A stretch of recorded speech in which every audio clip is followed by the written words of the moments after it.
नेहा के विवाह को 2 साल हो चुके थे।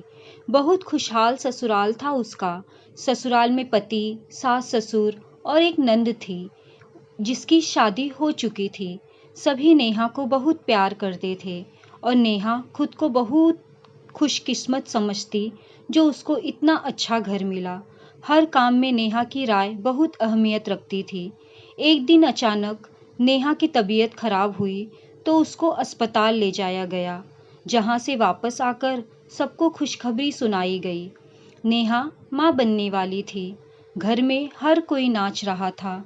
इतने सालों बाद घर में खुशी जो आने वाली थी।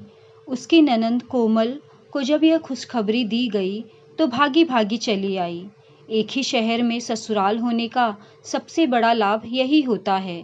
आते ही कोमल ने नेहा को गले से लगा लिया और ढेर सारा प्यार भरा आशीर्वाद देते हुए बोली, भाभी, दिल खुश कर दिया आपने।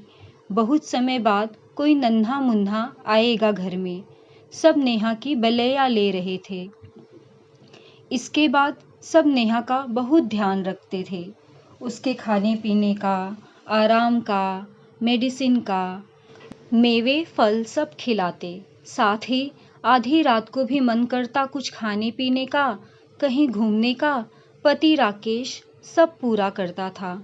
क्योंकि राकेश के मम्मी पापा ने उसको बोल रखा था कि ऐसे समय मूड स्विंग होता है, व्यवहार बदलता है, इसीलिए नाराज कभी मत होना। अगर नेहा गुस्सा भी करे तो नज़रअंदाज कर देना। हमेशा ऐसे रहना जिससे नेहा अपने दिल की बात तुमसे कह पाने में कभी भी संकोच ना करे। पूरे 9 महीने बाद नेहा ने जुड़वा बच्चों को जन्म दिया। कोमल रोज घर आती और अपनी ममता नेहा के दोनों बच्चों पर उड़ेलती। उनकी मालिश करती, नहलाती, यहाँ तक कि दोनों बच्चों के नाम भी उसने ही रखे, पायल और वीर। इतनी ममतामयी होने के बाद भी ममता देने के लिए कोमल के पास कोई नहीं था। शादी के 10 साल बाद भी वो माँ नहीं बन पाई थी। ख्याल रखती तो भाई के दोनों बच्चों का, लेकिन उसकी गोद सूनी थी। जब बच्चे थोड़े बड़े हुए तो कोमल ने आना थोड़ा कम कर दिया, क्योंकि उसके घर के 10 काम होते थे। नेहा दोनों बच्चों को संभालती थी। सब साथ देते थे, पर कभी नींद पूरी नहीं होती थी तो कभी दिन का आराम भी गायब रहता। 2 बच्चों को संभालना बहुत मुश्किल था। उसकी दिन पर दिन परेशानी और चिड़चिड़ापन देखते हुए उसकी सास कविता जी उसके पास आई और बोली, बेटा, मैं कुछ कहने आई हूँ तुझसे, ठंडे दिमाग से सुनना। पायल और वीर दोनों को पूरी देखभाल की ज़रूरत है। अगर तू चाहे तो। माँ, आप क्या कहना चाहती हैं? साफ साफ कहिए, मैं सुन रही हूँ। और हाँ, आपकी ये बात बिल्कुल सही है कि दोनों ही बच्चों को पूरी देखभाल की ज़रूरत है और आप सभी के साथ मिलकर मैं पूरी कोशिश भी करती हूँ, पर दोनों को एक साथ देखना मुश्किल है। बेटा, तू चाहे तो एक बच्चा कोमल को दे दे, तेरा काम भी आसान हो जाएगा और बच्चों की परवरिश भी अच्छे से हो जाएगी। तो सास की बात सुनकर नेहा उन्हें देखने लगी। तो कविता जी ने जाते जाते कहा, बेटा, तू माँ है, अच्छी तरह सोचकर ही जवाब देना। जैसा चाहेगी वैसा होगा, कोई तेरे खिलाफ नहीं जाएगा। नेहा की समझ में नहीं आ रहा था वो क्या बोले, क्या करे। उसके दिमाग की नसें दर्द करने लगी सोच सोचकर। रात को जब राकेश आया तो नेहा को परेशान देखकर बोला, क्या बात है नेहा, क्या आज भी नींद नहीं ले पाई दिन में? नेहा ने सोचा, राकेश से बात करके देखती हूँ, शायद कोई रास्ता मिल जाए। नेहा ने कहा, राकेश, आज माँ आई थी और सारी बात बताते हुए कहा, तुम बताओ मैं क्या करूँ? राकेश ने कुछ पल नेहा को देखा, फिर कहा, नेहा, गलत तो कुछ भी नहीं है इसमें। फिर कोमल ने हमेशा मेरा साथ दिया और तुम्हारा भी ख्याल रखा।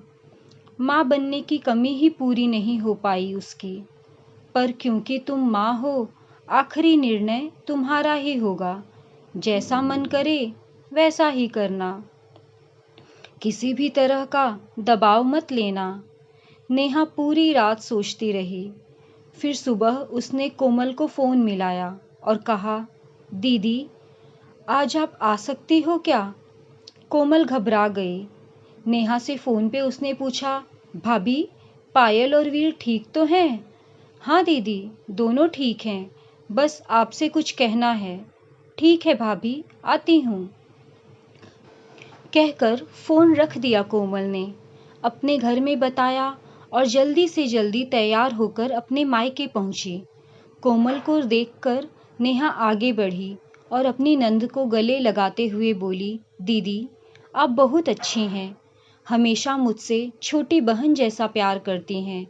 क्या मेरे वीर को आप अपनी गोद दे सकती हैं? कोमल हक्का बक्का होकर बोली, मतलब भाभी? ईश्वर ने मुझे जुड़वा बच्चे शायद इसीलिए ही दिए हैं जिससे आपकी भी गोद भर जाए। भाभी आप ऐसा कैसे कह रही हैं? आप सच कह रही हैं? कांपते स्वर में कोमल बोली। उसको अपने कानों पर भरोसा नहीं हो रहा था। फिर अचानक से नेहा को गले लगाकर रो पड़ी। भाभी कलेजे का टुकड़ा बनाकर रखूंगी, कभी माँ की कमी कभी भी महसूस नहीं होने दूंगी। बहुत बहुत धन्यवाद आपका। कोमल खुशी खुशी वीर को लेकर चली गई। कोमल हफ्ते में 3-4 बार वीर को अपने मायके लेकर आती थी। 4 साल बीत गए। एक रात पायल की तबीयत बहुत खराब हुई। बहुत इलाज करवाया, पर 3 दिन बाद ही नेहा की गोद उजड़ गई। कोमल रोज आती, पर अब वीर को साथ नहीं लाती।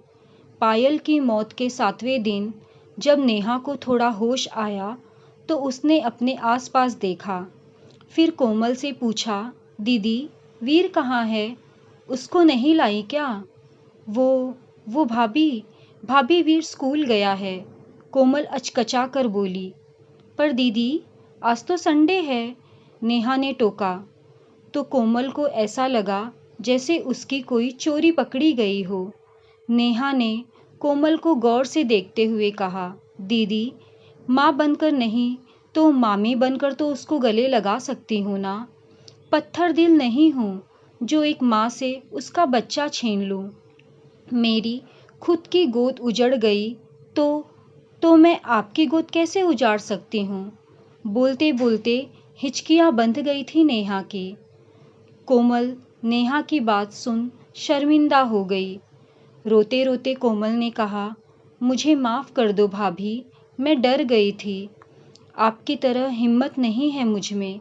अभी लाती हूँ वीर को। मुझे माफ़ कर दो भाभी। ईश्वर इतना निर्दयी नहीं हो सकता। वो आपकी गोद जल्दी ही भरेगा भाभी। कविता जी और राकेश दोनों नेहा को देख रहे थे कि इतने बड़े दुख के बाद भी नेहा विचलित नहीं हुई। सही मायने में माँ थी नेहा और उसने अपना कर्तव्य भी निभाया। सभी की आंखें नम हो गई। सच, माँ का दिल बहुत बड़ा होता है। दोस्तों, अगर आपको मेरी ये कहानी पसंद आई हो तो प्लीज़ लाइक और शेयर करें और चैनल को सब्सक्राइब करना बिल्कुल न भूलें। मिलते हैं अगले वीडियो में।